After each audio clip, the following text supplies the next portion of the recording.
Previously, we touched a basis on levels of or different kinds of communication. For example, in our first lecture, we talked about verbal and nonverbal communication skills. What we'd like to do here is talk about levels of communication.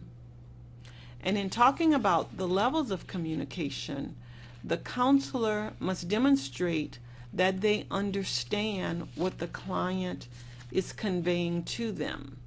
So, on a very basic level, the counselor must demonstrate an understanding of what the client is conveying.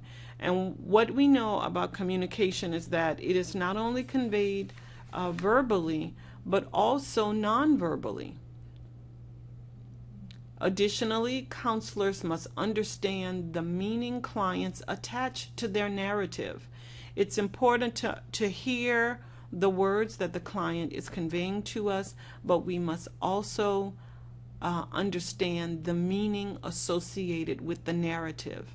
And so how do we understand the meaning associated with the narrative? We understand the meaning by looking at the nonverbals, looking at the nonverbal behavior that accompanies the narrative that is being communicated by the client. We also look at the ways in which a client makes certain statements, whether or not they are laughing versus crying. It's always interesting to me when the client is laughing or smiling when they're talking about something that's very sad, and it conveys incongruence in the client's affect. And so it's not only important that we pay attention to the words, but we also have to pay attention to their nonverbals. Also, another level of communication is that the clients may react with surprise or relief when the counselor accurately understands both the content and meaning of their narrative. So clients are appreciative when we understand what they're saying, when they understand what they are conveying to us, not only in terms of content, but in terms of meaning. So when we're able to say to a client, I can understand from what you just shared with me that not only was what you experienced a time of excitement, but it was also a time of great relief. So you're helping the client to understand the depth by which you can glean meaning from what they have conveyed to you. So one of the key issues relevant to working with client and our ability to convey what's needed in order to build a healthy relationship and to build rapport is empathy. And empathy is crucial. In fact, research shows that the key ingredient in determining the extent to which our consumers get better has to do with empathy. So empathy is a very important part of the therapeutic relationship building process. So empathy is a part of the relationship building process, and it is the necessary ingredient by which clients get better. And sometimes empathy alone, irrespective of the theoretical orientation or the counselor's years of experience, empathy in and of itself can be is necessary and sufficient in order to bring about growth and development within our clients. So what is empathy? Empathy is accurately experienced feelings. It means that the therapist senses accurately the feelings and the personal meanings that the client is experiencing and is communicating. So what is empathy? Empathy accurately. So what is accurate empathy? This means that the therapist senses accurately the feelings and personal meanings that the client is experiencing and communicates this acceptance to the client. So there are two kinds of empathy. There's primary empathy and there's advanced empathy. Primary empathy involves communicating a basic understanding of what the client is feeling and the experiences and behaviors underlying them. Advanced empathy reflects not only what clients state overtly, but also what they imply or state incompletely.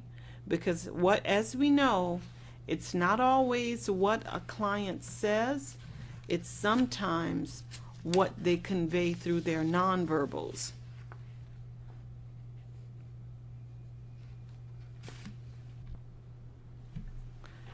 All right, communicating empathy. In communicating empathy, there are two sets of conditions that are associated with the empathy experience.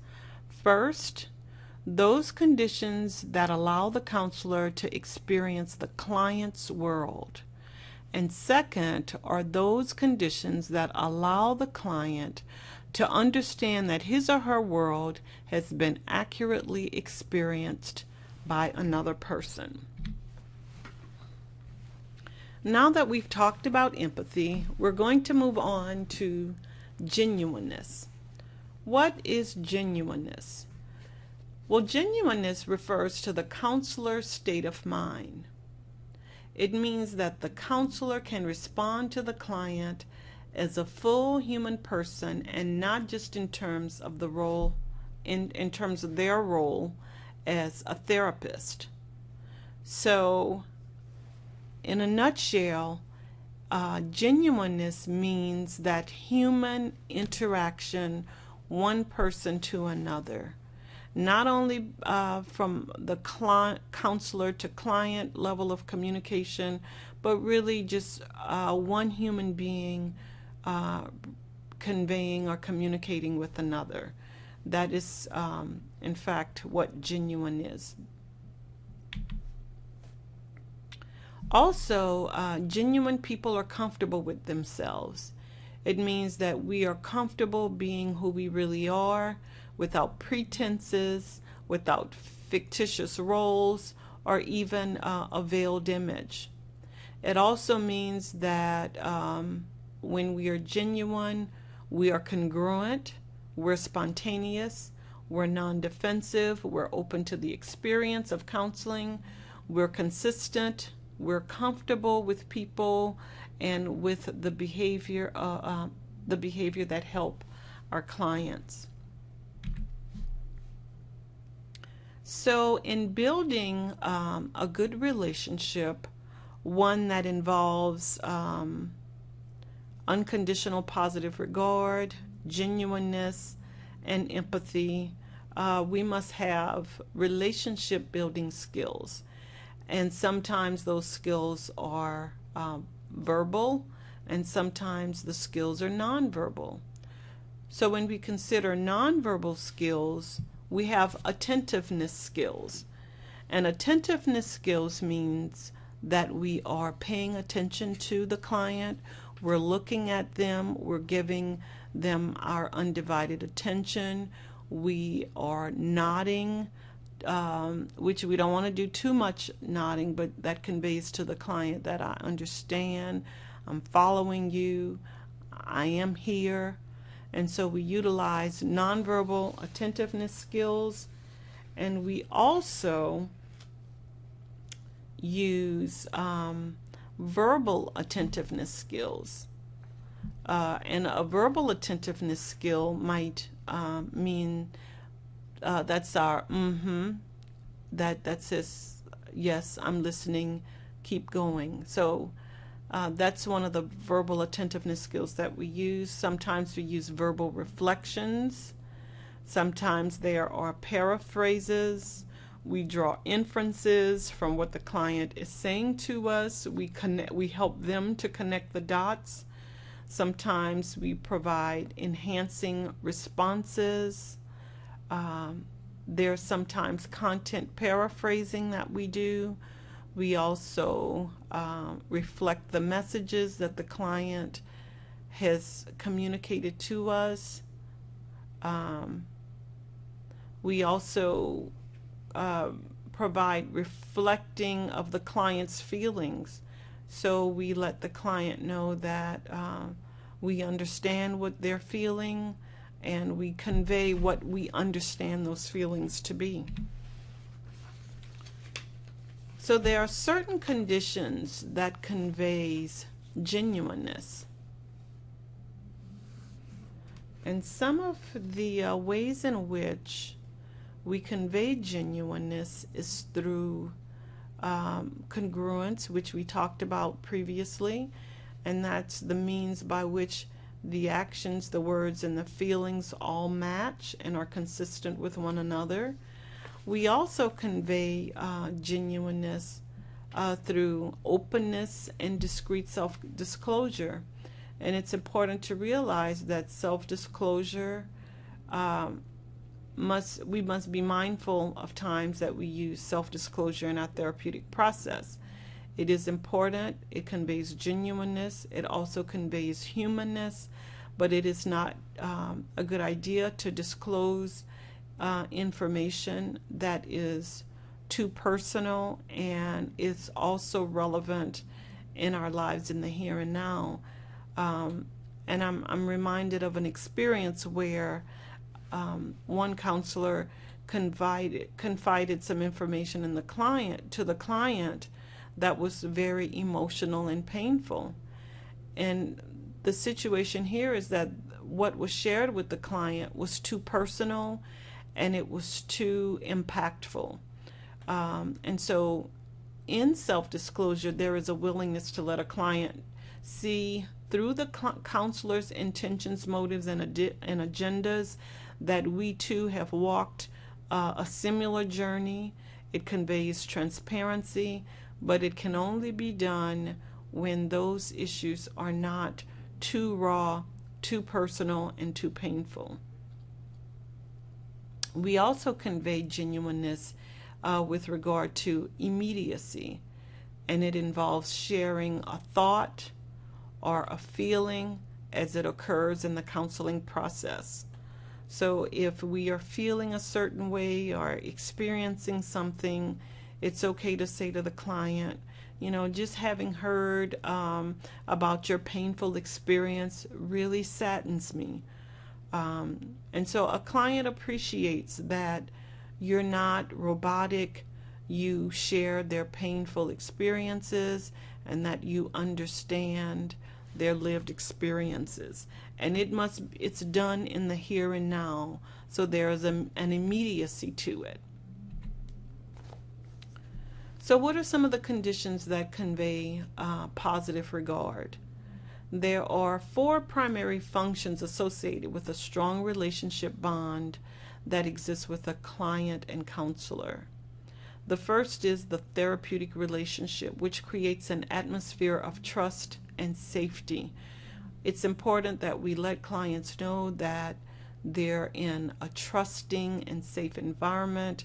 They can feel comfortable sharing personal and private details of their life, and that with a few minor exceptions, that information will stay confidential and private. And when we talk about the few exceptions, it's when the client is threatening to harm self or someone else that we must disclose this information. Also, if a minor is in a position where they can be victimized, that too is another situation with which we as counselors must violate trust and confidence. Otherwise, clients are in an atmosphere where they can experience trust and safety. Number 2, the second primary function associated with a strong relationship bond between the counselor and client is the relationship provides a medium or a vehicle for intense affect or feelings. It permits and protects the client who needs to express strong feelings. So as counselors, we want to encourage and promote clients experiencing and expressing strong emotions. We do not want to limit or preclude clients from expressing strong emotions, because that is a very healthy and productive part of the therapeutic process, and it also conveys positive regard. Another way in which we can convey positive regard to our clients is through an effective therapeutic relationship that allows the client to experience a healthy interpersonal relationship. It's important that clients get to experience a healthy relationship with another human being. And for some clients, your relationship in a therapeutic context represents the first healthy interpersonal relationship. And as we said previously, it serves as a model for the client. And it's through this modeling, they can use it as a gauge to impact other therapeutic interactions that exist in a person's life. The relationships may also be perceived differently depending on one's gender. So as a counselor who may have a client of the opposite sex, we have to be mindful of how clients may perceive this healthy relationship. For some clients, especially, and this goes back to my experience in working in a correctional setting, and you're dealing with people who have never had healthy interpersonal relationships. For me, I spent much of my time providing therapeutic counseling in corrections. That was in a male correctional facility. And sometimes with my male clients, they would misconstrue this healthy interpersonal relationship for some kind of romantic relationship. So it's important that we make sure that clients are clear on the healthiness of the relationship, that they don't misconstrue it as being something that it's not, that they don't take it out of context and project issues of transference onto you, the counselor, believing that this healthy interpersonal relationship is a romantic relationship, because they really don't know how to understand it. And so the only way by which they can understand a healthy interpersonal relationship is to perceive it through a lens that might make sense for them, and oftentimes that might mean a romantic context or connotation. So it's important that we understand that clients may misconstrue the relationship, that there may be issues that are gender specific, that there may be issues related to transference, but it's important for us as healthy counselors to ensure that clients perceive the relationship in a healthy way and see it for what is intended.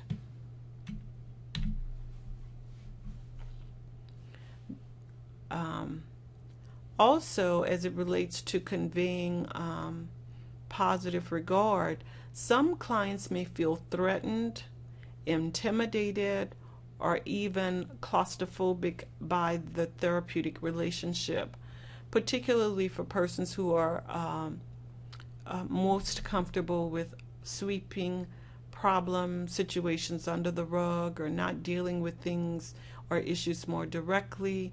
They might feel threatened, intimidated, or claustrophobic by dealing with issues up front, real, and in a personal way. So we have to be prepared that sometimes the authenticity and the genuineness of the relationship may at times be threatening, intimidating, or limiting for our clients. However, it's our responsibility to help them work through this difficulty.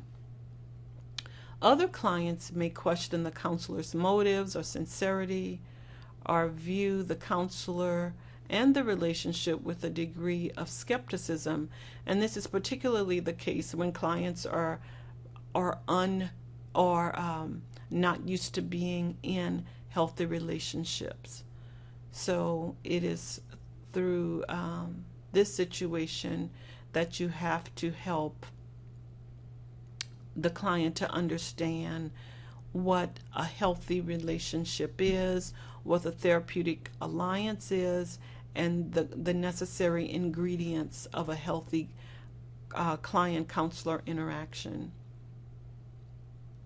Enhancing statements are those that comment on some positive aspects or attitudes about the client and provide encouragement or support to the client in some fashion. And so enhancing statements are sometimes used to provide positive regard and to convey unconditional positive regard to the client.